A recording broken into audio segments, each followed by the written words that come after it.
Good morning, Geauga County, Lake County, all of northeastern Ohio, around the world, for people who are streaming to the voice of Geauga.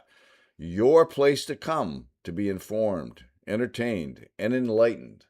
Monday through Friday, 7 a.m. to 8 a.m. Coffee time, drive time, when you're on your way to work, when you're just getting your coffee in the morning and you want to wake up and just fill your brain with all this knowledge and enlightening stuff. You want to come and listen to me, Jonathan Broadbent, and this morning we have special guest Matthew Heberbrand, attorney and constitutional pundit. I'm using big words this morning. I'm trying to be intellectual.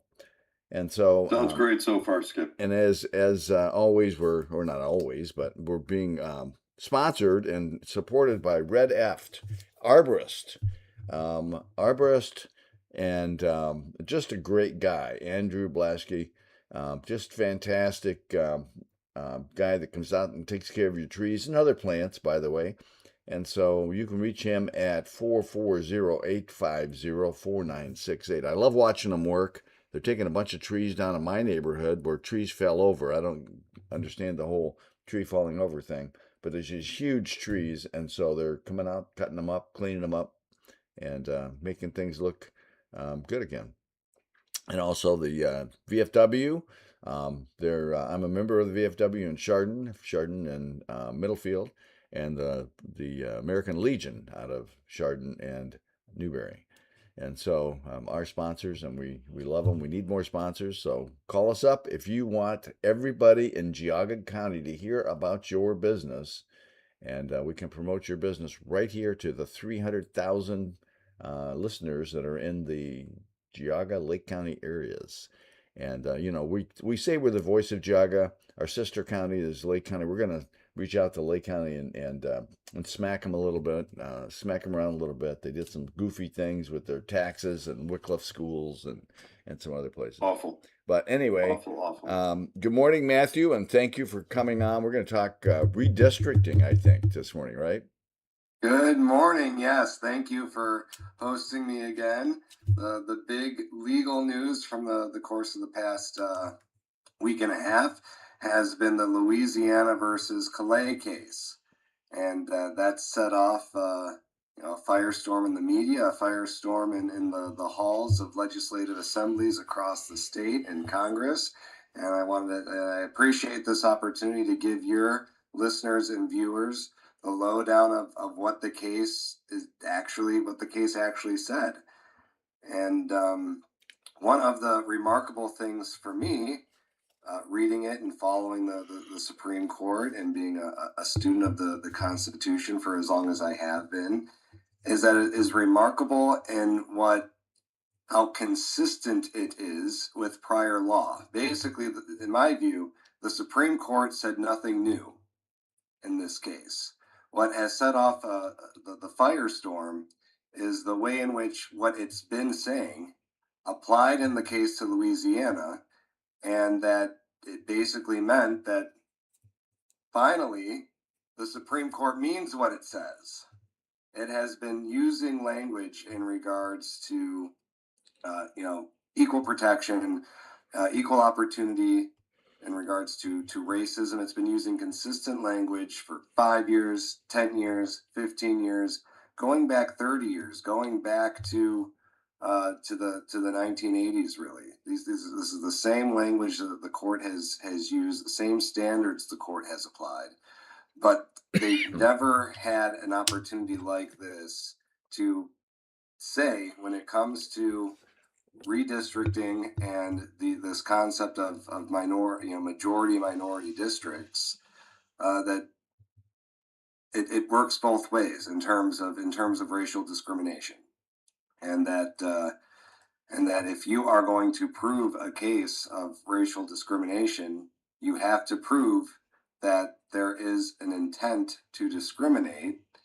And now that, and what gave us this opportunity is actually the case from a couple years ago, Rucho versus Common Cause, where the Supreme Court finally said there's no constitutional barrier from a national standpoint, from the U.S. Constitution, that prohibits partisan gerrymandering.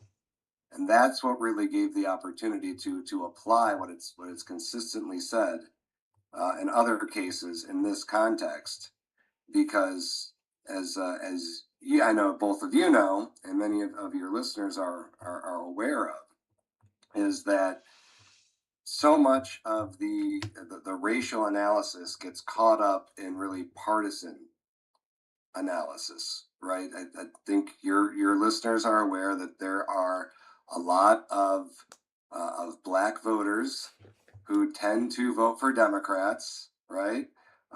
There's a majority of Hispanic voters that tend to vote for Democrats, and and that has been used to affect a partisan advantage, one way or the other, right? Whether or not it's Democrats doing it, Republicans are doing it, that both parties are aware of the partisan preferences of certain groups based on their race, based on where they live, based on other criteria, and then they draw maps for their partisan advantage, but they use race as a factor not in determining you know, what's good or bad for that race, right? But what's good or bad for the party. Yeah, Well, that certainly appears to be the case. and Geauga County has been impacted by this whole redistricting thing in a negative way. I don't think racially, but I was watching it. Part of it, I went to a number of hearings and I got a chance to ask the panel because we have a panel that decided the districting, and they do add an element, I think, of race into the thing, which is stupid. I mean, anybody who thinks race is really a big factor, because black people don't vote as a block. They're individuals. They're people, and so they vote their own interest. And same thing with white people. Same thing with Try convincing the Hispanic people. Democrat Party of that. And so, yeah, I know the Democrats are just dumb. I mean, I hate to say that. I don't know I if I'd mean, say dumb. They're cunning. well, maybe that's true. You could be right, Jonathan. You're absolutely right. Maybe I just look at them. It just I can't get my head around their thinking sometimes. This whole transgender thing and all this other nonsense that they get into. Well, if they But can and create, it's. I'm sorry to interject, but mhm. feel I kind of have to, and I'd love to get Matt's opinion on this. But if you can divide, it's divide and conquer. If you can create friction between people and animosity, if you can create two groups and it's rich versus poor, men versus women, Catholic versus Jew, whatever it is, all you have to do is create identity politics, and you can foment a voting block. And unfortunately, effectively, that's what started to happen as an unfortunate, unforeseen outcome of the civil rights movement. You had people in the Democrat Party, in particular, are actually almost exclusively, who said they're on record saying, if we pass this, we'll have the black vote for 250 years, or whatever the quote is. Um, and it kind of proved true. They decimated Black America, at the same time created this identity group. And you heard it recently from Joe Biden. If you don't vote for me, you ain't black. That's the concept that is the premise and firm belief of the Democrat Party. Unfortunately for them, over the last several years, you saw a lot of movement away from that. That's far left progressive. When you actually look at the policies, and it's starting to really manifest in Black America. Black America is like, wait, hold on a second, you've gone off the rails. As most of that, in my opinion, does not gel, and you have a lot of Black America saying, uh, no, I don't want any part of it. And not necessarily jumping to the Republican Party. Some are outright conservative, and you saw people in Trump's first administration saying things like, conservative is the new punk rock, which is a cool slogan. But at least walking away from the far left, hard left Democrat Party, and that has hurt the vote. And the Democrat Party is right back at it, trying to create voting blocks with Hispanic and South American votes. So this goes to the heart of what we're talking about in this court case. Can the Democrat Party carve up America in order to create a political advantage based on race, at the same time instilling and indoctrinating people into beliefs that, based on their identity group, like the melanin in their skin, they have to vote a certain way? What's your opinion So of that, Matt Haberbrand? so Well, what do I'll me a say favor. is that what the, Let me break in there real quick. Sorry for interrupting, Matt. Do me a favor because you sometimes you get really wonky, and so we need to boil this down to people like me that have a hard time understanding the legal side of this. Put it into real simple terms on what this said. I mean, I know I was impacted personally by affirmative action in a number of jobs that I was going into, and this kind of is related to that to some degree. Break this down for us and Well, tell us the real meaning on this. well, unfortunately, we're going to make it even harder because now we have 1 minute, and rather than saying, Matt, can answer this question in 1 minute. In 1 minute, you have 30 seconds, Matt. Right? Can you answer this question in 30 seconds or less? We're actually under a minute, so rather than put Matt in a time-stamped hot seat, I'm going to suggest that we do a little bit of housekeeping, and we're going to come back with answers and Matt's perspective on these things. In the meantime, I want to encourage everybody to find us on social media. It's Facebook, Rumble, and YouTube. And we're also on X, but we haven't been doing as much there recently. But please do click the like button and click that little bell to get notifications and share this. That helps us to get this information out to the listening audience. It is more important than ever that Voice of Geauga continue. We plan to continue the fight. You can also join the conversation at 440-946-9468. We're going to come back with answers and more on the other side of the break.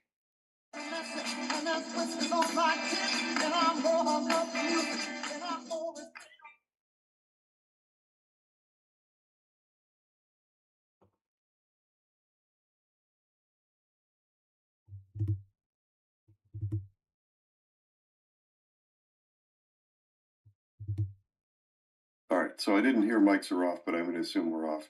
There's there's a comment here from Gardens of CH. DeWine and friends are concentrating on the fraud bubbling up in Ohio. Dave Yost is resigning.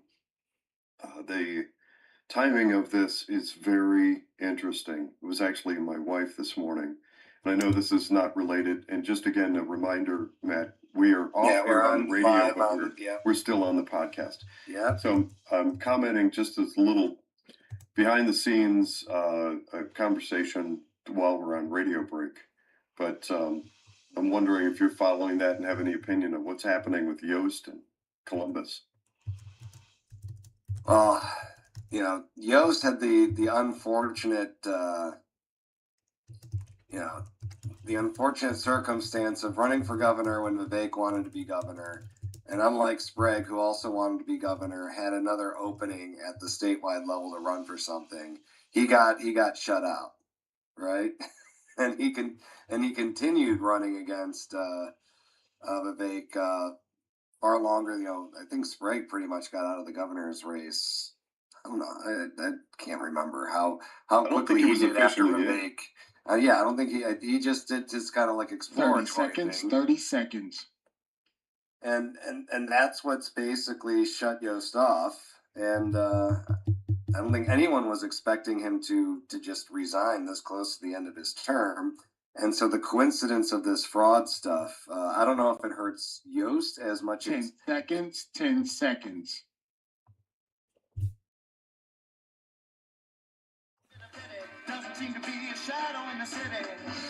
Welcome back to Voice of Geauga with Skip Claypool, myself, Jonathan Broadbent, and we have returning guest Matt Haberbrand this morning.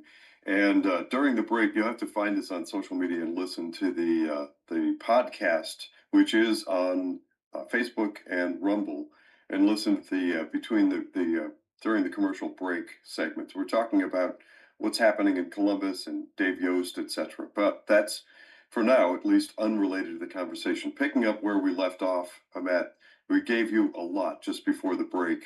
Let me know if you need a refresher, but just run with it if you can. Sure. So first, to address everything, Jonathan, you were saying before the break, that's the kind of factual background that the justices of the Supreme Court were aware of, and they comment in the opinion regarding how much society has changed since the Voting Rights Act passed.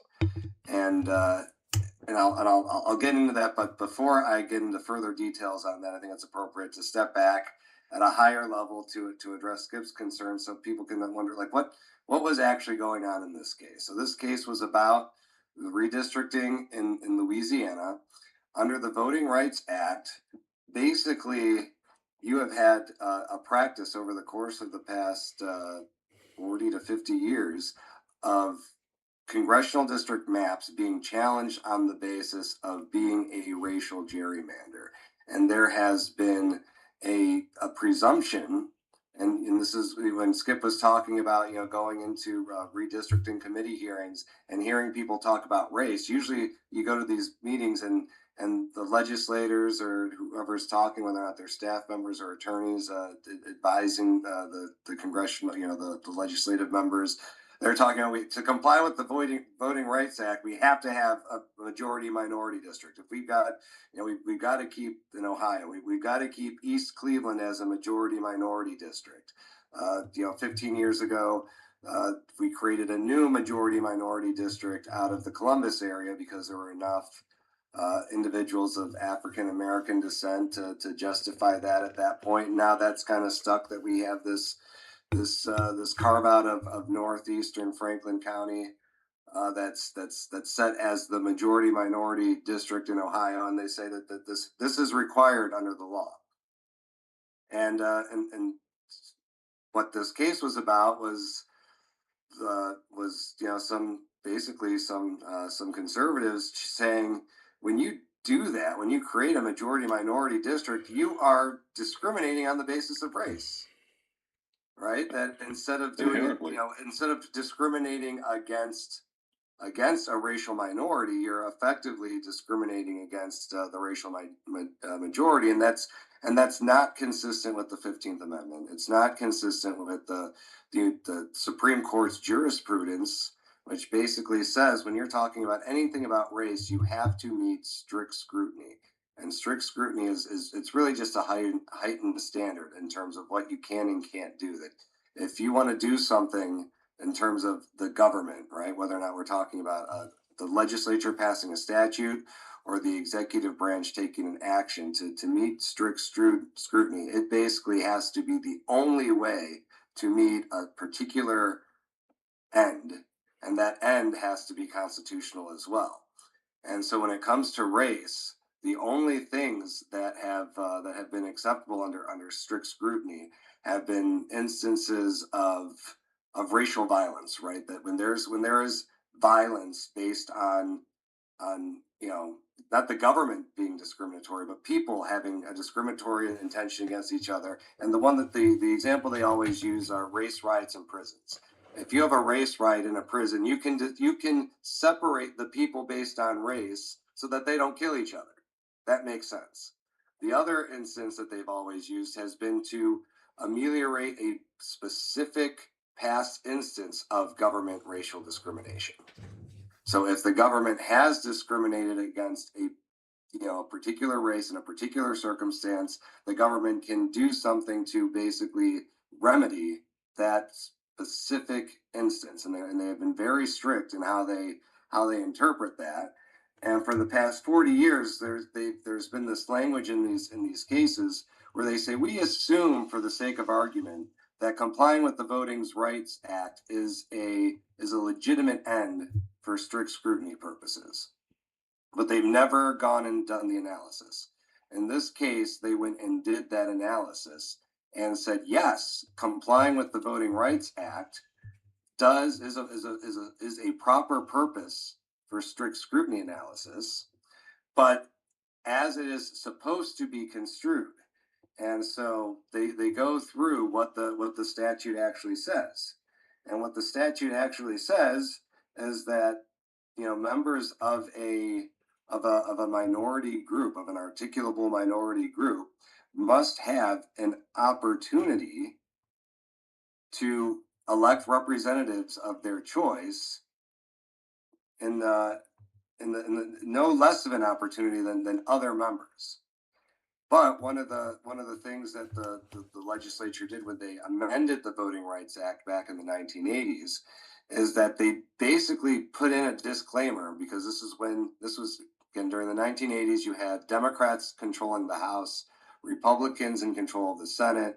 The Democrats in the House at that time basically wanted to uh, to to change the Voting Rights Act to allow what has been going on for the past 40 years, to really cement this approach of creating majority minority districts to get specific members, minority members into legislatures based on their share of the population, basically a proportionality requirement. And the Republicans in the Senate in the 1980s were against any type of proportionality requirement.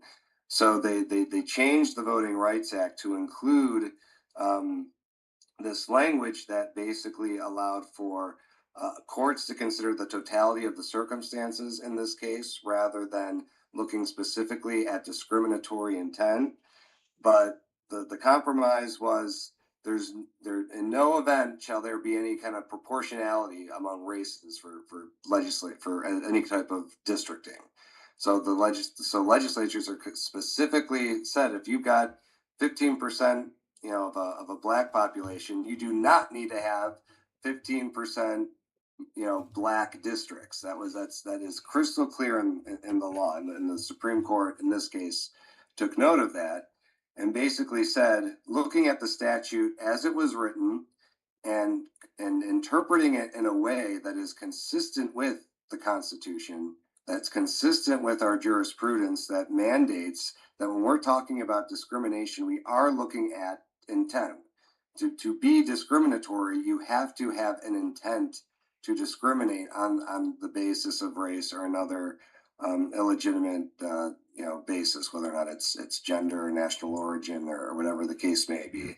But you have to have that there to violate the Constitution. That was the purpose of both the 14th and 15th Amendment, was to eliminate intentional discrimination. So you can't take intent out of the equation and do let's just look at the effects of an action and see if by an effect they discriminate, then we should make it illegal. That's been the Democrats' arguments for years. They're looking at outcomes rather than the intent behind that outcome. And when we talk about criminal law, right, we're always looking at intent because if we made just the outcomes of anything illegal, a lot more of us would be in prison than we want.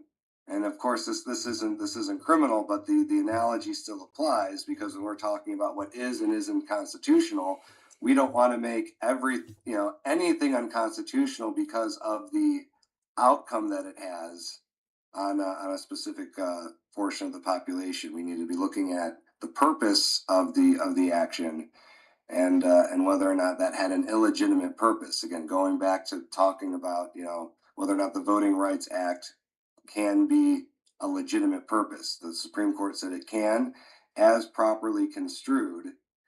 And what that basically means in these types of cases is that to prove a discriminatory intent for gerrymandering purposes is that you have to consider because again the language in the statute is do these members have less of an opportunity to elect representatives of their choice compared to whom? And there's something I'd like to interject just for perspective. It's clear to anybody willing to look at the behaviors of one particular party. There isn't a clear intent in my book to antagonize and create negative race relations. I call it race baiting. There's race baiting, racial antagonism, division. And when you do that, you can, I believe, the intention clearly has been to create a voting bloc and then make them captive. And it's not just Black America, although we've said many times on the air that a now infamous expression, Black America has been a petri dish for communist bad ideas for generations. And the idea, I mean, you can go, I'm not going to go super deep into that in today's conversation. I see we're coming up on a break, but you have the division of family, which was intentionally done, I think we can argue, to Black America, and then it went mainstream. When you do that, you can artificially create and maintain voting blocks. And what's actually more fair to the individual, to people, is treat us all like individual American citizens and give us equal opportunity to seek the representation of our choice rather than be corralled into these little artificially government created microcosms. We're coming up on a break. Remember, you can join the conversation at 440-946-9468. We'll be back with Matt Haberbrand on the other side of the break.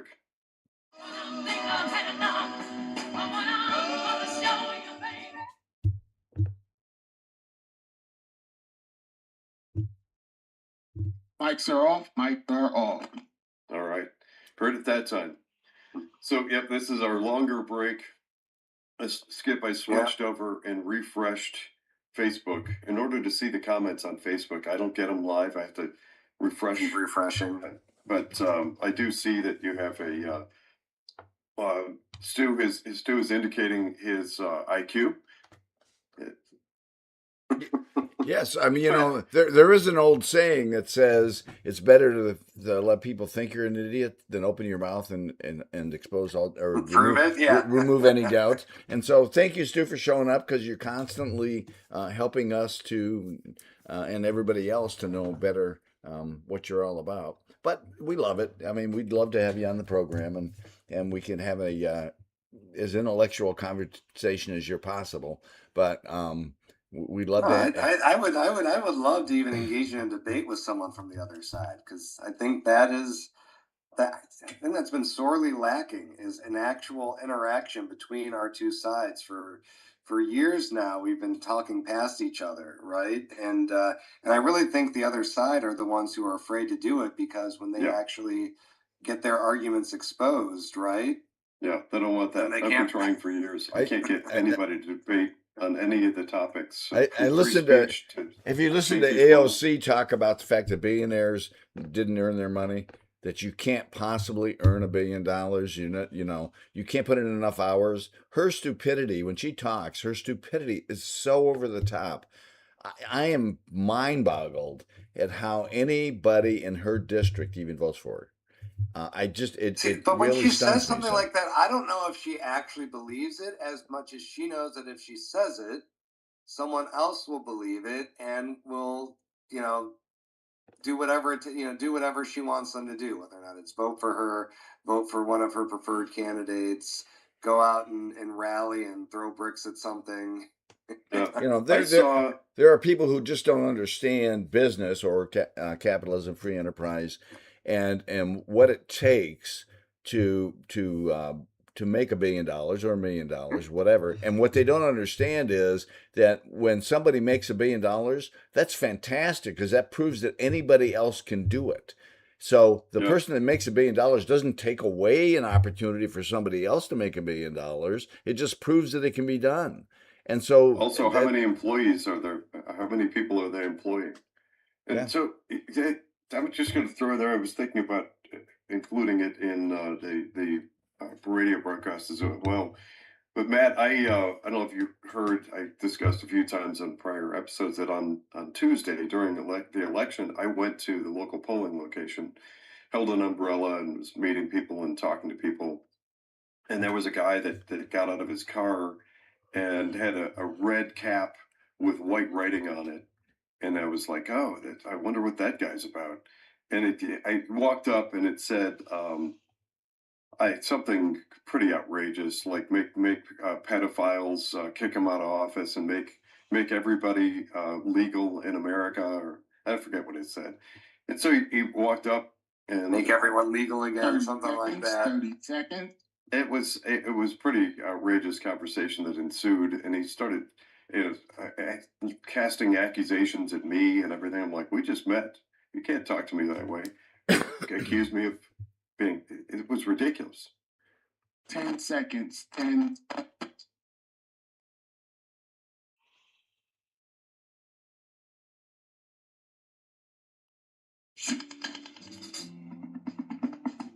Welcome back to Voice of Geauga with Skip Claypool, myself, Jonathan Broadbent, and we have returning guest Matt Haberbrand. You can join the conversation at 440-946-9468.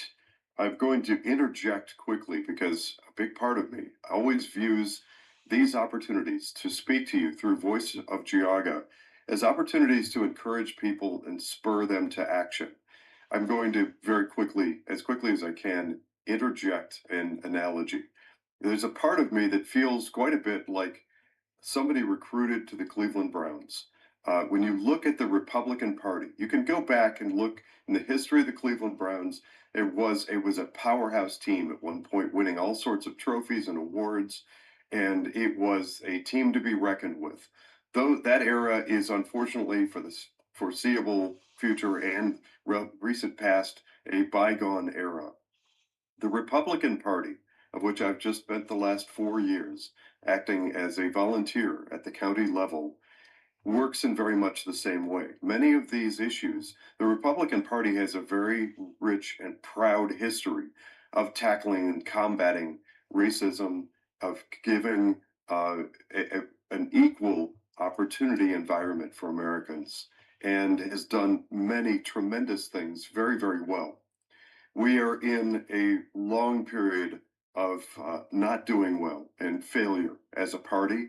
I hope that more people out there hear that call to action and get involved locally. Personally, I hope it's on the Republican side, but there is ample opportunity to try to get back to those roots. If you start digging around into why the Republican Party was formed, it was specifically to fight racism, to bring, and it was for a long period of time until corruption entered the equation, it was the preferred party of Black America post Reconstruction. And it was, and could be once again, a great foundation to get back to the America we know, like, and miss terribly. Anyway, that's me interjecting my 2 cents. We're back from break. Matt, you want to pick up where we left off? Sure. I know before the break, I put out a lot, and so it's appropriate to uh, use some real life examples of how this works. So Great. the example that the Supreme Court used is a classic textbook constitutional law case for anyone in law school is a case from Texas in the 1960s, and again, Democrats controlled that state, right? The elections at those times were decided in the Democrat primaries. So even though blacks had historically been Republican voters, by that point in time, because of FDR and the New Deal, and the fact that the only way they could exert any influence whatsoever was again voting in Democrat primaries, you had more blacks voting in Democrat primaries in Texas, and they started trying to vote for their own people, right? And the white Democrats in Texas did not like that and started switching the rules up to prevent blacks from electing their own members. And the Supreme Court said that was against the Voting Rights Act. And that is the example the Supreme Court used in this case to show how you can actually compare the right groups. In that case, you had blacks and whites both voting in a Democrat primary.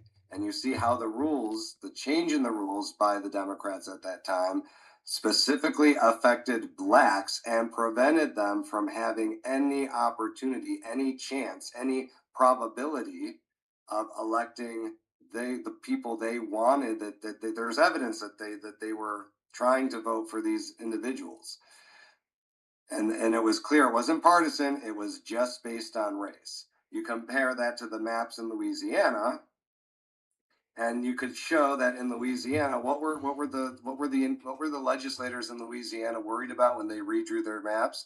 They were worried about that they had the Speaker of the United States House of Representatives as a member, the Majority Leader of the United States House of Representatives as a leader, and a chairwoman of one of the most important committees in the United States House of Representatives, and they didn't want any of those three people to lose.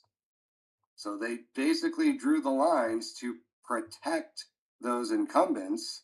And yes, that prevented there being two minority majority districts by drawing it in that way.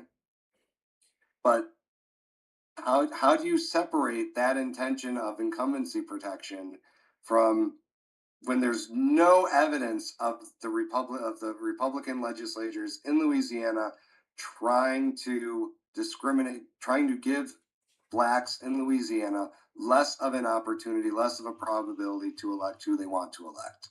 The evidence just wasn't there. The standards weren't there. You need to have a case like the case in Texas from 50 years ago, where it is clear you can take the partisanship out of it, and it's clear that they are trying to prevent a specific minority group from electing someone on their based on that characteristic, that minority characteristic. Imagine that, the Democrat Party doing damaging things to Black America. Wow, that's gasp. I'm being sarcastic. So, Matt, let me interject a really important question here. What do you predict are going to be the national impact of the results of Louisiana versus Calais?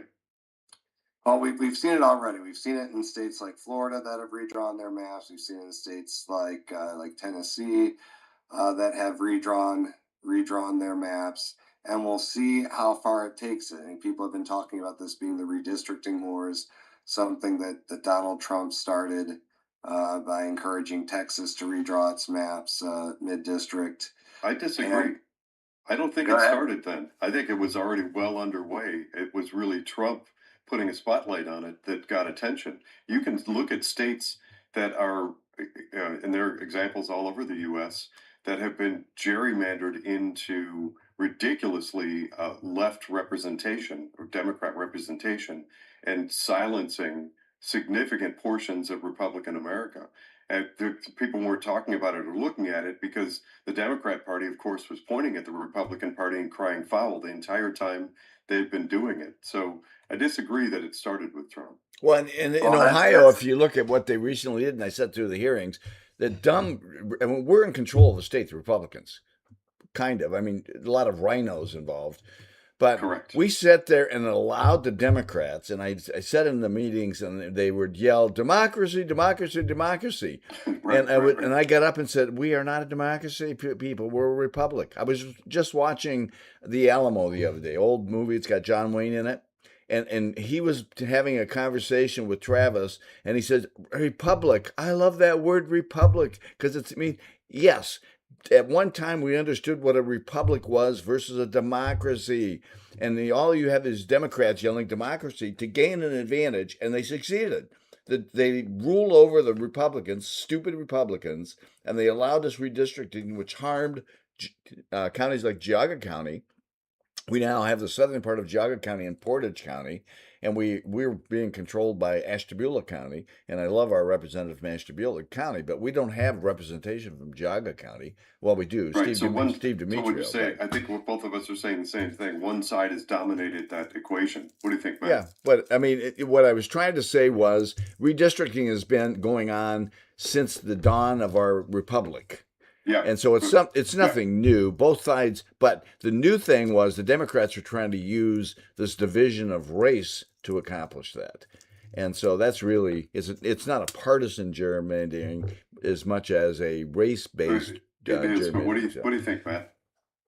Well, if your listeners will allow me to go back in history a little bit and set forth what why why we do what we do, because traditionally people were represented through their communities.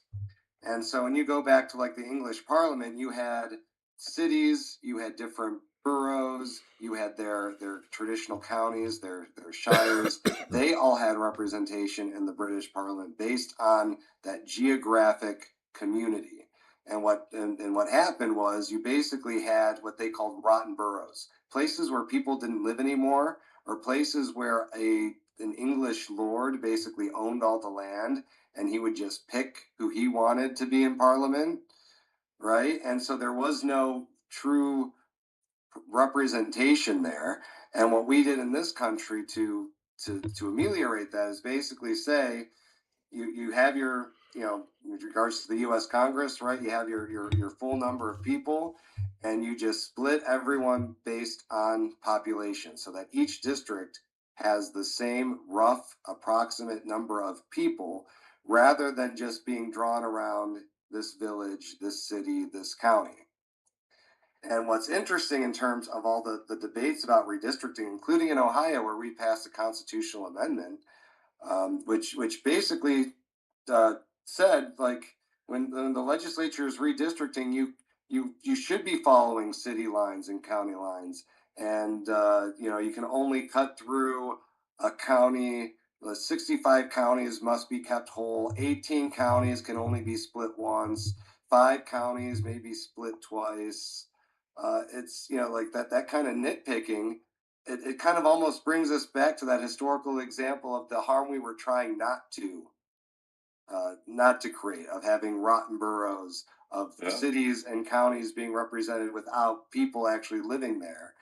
And what's happened just from a demographic perspective is Democrats have tended to concentrate in major cities, and Republicans have fared much better in basically rural areas. There's been a lot of competition in suburban areas, but I think on the whole, Republicans have. It's just statistically proven that Republicans have done better in suburbs. Some less so than others. When you look at different states, some suburbs tend to be more Democrat than Republican. But what that does Man, is let me, that it's a good opportunity for me to interrupt right there. We're coming up on our third and final break. I want to ask you to pause that and stay tuned. We're going to come back with more with Matt Heberbrand on the other side of the break.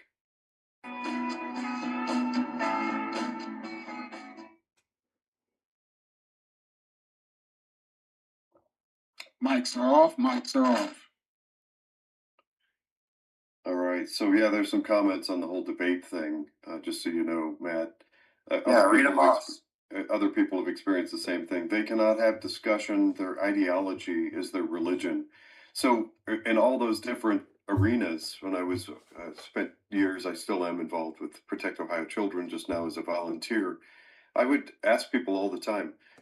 I would literally take screen captures from Ohio Department of Education and post it, and people would call me all kinds of names, and I'm anti-kid and anti-education and stuff. I'm like, what are you even talking about? That's just those are stats, those are figures, that's truth. And I asked for years. I was expecting that people would take me up on it, especially people I would engage with on social media. After a while, I might get a sense of, hey, you know what? Let's just pick some neutral territory coffee shop and let's talk this through, because you have a perspective. I have a perspective. After years and years and years, I kept asking people. Zero. There's nobody that would engage in 30 polite seconds. conversation. 30 It's seconds. madness. So I don't think we can hope for debate, but there is still Braver Angels. I think they're working on trying to do that. Braver Angels? What is that? I'll tell you more about it later.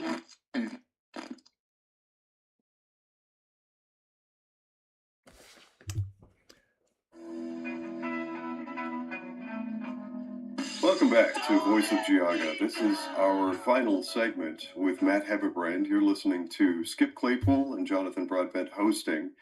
Matt, we had to go to commercial break. I interrupted. Want to pick up where you left off? Sure. So we were basically talking about the outcomes of this case and the political implications of it. And I was talking a little bit about the background of redistricting and the purposes of it. Skip had mentioned, how this has affected our state because, again, what created this case was the Supreme Court finally saying partisan gerrymandering does not violate the Constitution. But what we do have are 50 separate state constitutions, and many states have responded to that by trying to basically make partisan gerrymandering unconstitutional under their state constitutions. And Ohio has kind of a halfway measure where it doesn't does not explicitly. It basically says that maps cannot be drawn to favor or disfavor a political party, and creates all these constraints on what can and can't be done in redistricting. And I think there's a lot of criticism that can be applied to that constitutional amendment, but it passed nearly overwhelmingly because as a public issue, I think it's fair for me to say that people in general don't like the idea of partisan gerrymandering. So when you sell a proposal to them as this is going to stop partisan gerrymandering, people will vote for it. We saw that in Virginia, where the ballot issue was restore fairness to our political maps. That's what it said on the ballot, and you know, people who have actually seen the maps and seen how they kind of looped in northeastern Virginia and kind of drew these maps out from northeastern Virginia across the state, right? I think any rational person would say, is that fair? But when you look at the ballot and says restore fairness, I'm going to vote for fairness. People will vote against partisan gerrymandering every time you put it on the ballot. But So it might from be a mislabeled, in other words. In other words, kind of like the Inflation Reduction Act. It might be an intentionally misnamed bill. Well, and That's what you're saying. that's where the goofiness comes down in Ohio, because same thing. It was all about fairness and protecting our democracy, right? But when you look at what gerrymandering or drawing districts should be about, it should be bringing people together with common interests. And so, aside from anything else, Geauga County has a common interest. Put us together with Portage County, now we get a conflict because Portage County and Geauga County are different. We have different interests. And so now we have to fight over our interests. And so, but that's done intentionally. The Democrats, well, and Republicans too, if you get real honest about it, want to configure the districts to their advantage. And so even though they say they're going to be fair, they're not fair. They break them up in such a way where it favors the interest of the party, and that just bugs the dickens out of me. It's been my experience. I'm going to say it again. I mentioned it earlier that in observing the creation of these maps across the country, there's one side that dominates, that it absolutely crushes and dominates, and that's the Democrat Party. Democrat Party is so good at gerrymandering. It's made it a strategic art form. In fact,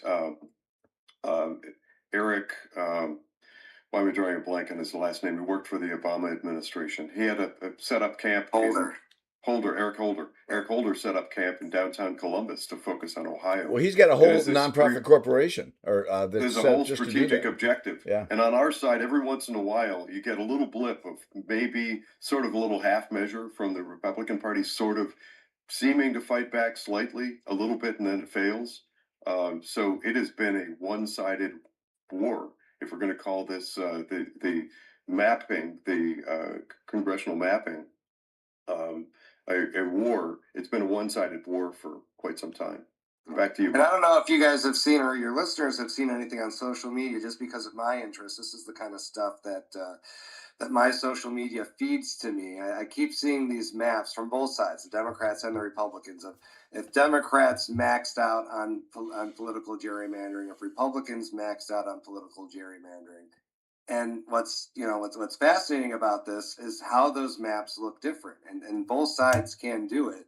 But when you look at a Democrat map, like the one I'm thinking of, is Illinois. Illinois has been one of these examples of a state that has allegedly been completely partisan gerrymandered in favor of Democrats. And Democrats are saying it's not partisan gerrymandered enough. We can make Illinois give all of its congressional seats to Democrats. And when you look how they do it, you basically see these lines that come up from Chicago, pinwheels, go across the state. Yep. You compare that to the Republican max out gerrymandering, and you look at what happened with the maps that Florida passed, where they allege that only 4 districts will be able to elect a Democrat under those maps. But you look at it and you see you just see blocks that seem to be around areas that would have common interests. Again, I'm not a Florida expert to say exactly would this county have the same interests as that county when they're next to each other or not. But where you look those areas of Democrats, they're very small areas of highly populated areas like Miami, like Orlando, and they seem to be drawn right around the city limits. Right, so that there is an area of commonality there, but they're packed. They're packed in that area. Yeah. And just by those natural demographics, you naturally get those areas of common interests among Democrats and among Republicans. Whether or not that's right or wrong, whether or not we should be intermixed more, whether or not we should be having those opportunities to debate each other within our communities and have an equal chance of getting our partisan preferred candidate elected. That's not how we are as a society at this point in time. But we should I be. think it's fair for me to say, right or wrong, we are separated. We are separated not only in terms of having different opinions, but we're living separate from each other. We're living in different communities from each other. Well, I foresee a wonderful opportunity if we can get back to something resembling fair mapping, in spite of all the misnaming and mispitching of to America and specifically Ohio. One thing that's been absent from Black America for a long time, or completely, almost completely gone, is Republican representation. At least run somebody. It seems like the Republican brand, Republicans sort of seeded urban black, predominantly black communities and just gave up decades ago.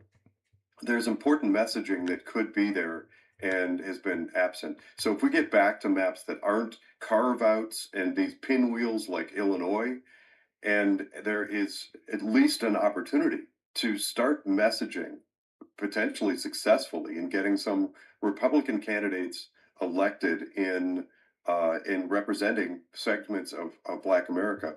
I think that there's tremendous opportunity there. I'd love to see that happen. Right now, with the current makeup of our Republican Party in Ohio, I don't give that great chances. But there are some inroads. There are some people who are really pushing to get back to a Republican brand that actually means something, that is distinguishable from the Democrat brand. That isn't the public perception of the Republican Party right now is not good. It needs a lot of work, but those things are possible if people set their sights on them and make that an objective. I see you nodding, Matt. You agree? Yes, I'll wholeheartedly agree. Well, we're coming down. We've got our last couple of minutes here. I want to make sure to open the mic to anything that you want to make sure to cover. What should people be watching for next? And is there anything that you would predict as kind of a ripple effect impacting Ohio? Yeah, Ohio, this isn't going to affect as much because of that constitutional amendment, and because we have to follow our state constitution regardless of what the Supreme Court says about the national constitution. If our state constitution sets a higher bar than the national constitution, we have to follow that higher bar. Um, but what it does take out, I think, is when the next time the legislature tries to change these maps, there's not going to be that same, oh, we have to do it this way because of the Voting Rights Act, right? There's it Oh, Matt, basically. we are. I'm told we're coming up. Sorry to interrupt. We're coming up on the conclusion of the show. I want to thank everybody for tuning in today. Matt Haberbrand, we hope to have you back soon. Thank you for bringing important perspective on what's happening in the legal world. We know we can count on you for that. Thanks everybody for tuning in. Have a great day. And weekend. We'll see you on Monday with Voice of Geauga.